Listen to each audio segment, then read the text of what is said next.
السلام علیکم ورحمۃ اللہ وبرکاتہ۔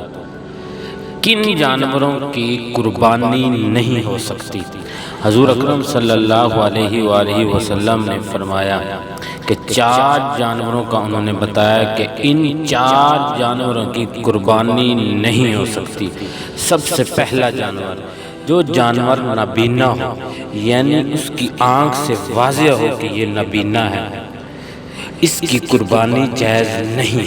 دوسرا وہ جانور، ایسا جانور کہ وہ بیمار جانور ہو، جس کی بیماری واضح ہو، اس کی قربانی بھی جائز نہیں۔